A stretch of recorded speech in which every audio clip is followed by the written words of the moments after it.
In this presentation, I am going to look at how to test normality using SPSS for some variables. I'm using SPSS version 21. When you're looking at this in YouTube, consider the full screen mode and the data sets. I'm going to use one of these data sets here. I have two of them on my website, NormCheck 1 and NormCheck 2. I'll just use NormCheck 1, but I'll have NormCheck 2 up there also. The data sets are going to be available at KO'BrienDublin.wordpress.com under the SPSS section there. So what we do is when we're using SPSS, we go to Analyze, Descriptive Statistics, and then Explore.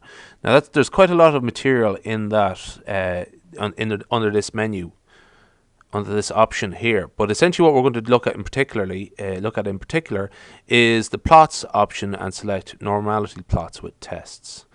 Just a quick remark, how do we interpret these tests? Small significance value, for example, less than 0.02 or 0.000 or something like that, then the data set is not normally distributed.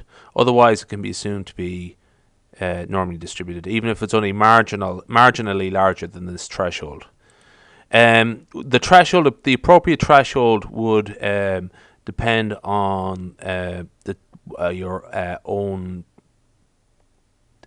course's way of doing things. There's no sort of set threshold, but it's usually around 0.02 or 0.05. Okay, so we could also use the QQ plot, and in that case, if the points don't follow the trend line, then the data set is not normally distributed. We'll have a look at an example of that now shortly. So I'll just bring up NormCheck 1, and we have the two variables here, X and Y. And what we're going to do is test if they are normally distributed. So, Analyze, Descriptive Statistics, and then we go down to Explore. Okay, now I have X and Y already selected there. How do you do that again? They should pop up, they should appear here like this, then you just select them and bring them across like that. We're not really doing anything else here with SPSS, so I'm just going to go straight down to the Explore and Plots. Now usually what happens is that stem and leaf gets automatically selected. I'm going to deselect that and I'm going to select normality plots with tests. So continue that. Now I can just go for the statistics on their own, or I can go for the plots as well. I'm going to go for both in this case. So let's punch that through. So that's the descriptive statistics. We're not going to look at that now, but what we're going to do is look at these tests for normality here.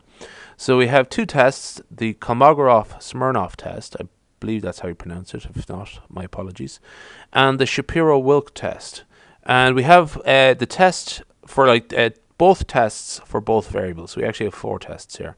So we have, for X, we see that we have a large significance value, a large p-value, 0.200, that's quite large. And also it agrees with the corresponding test for the Shapiro-Wilk test, 0.374.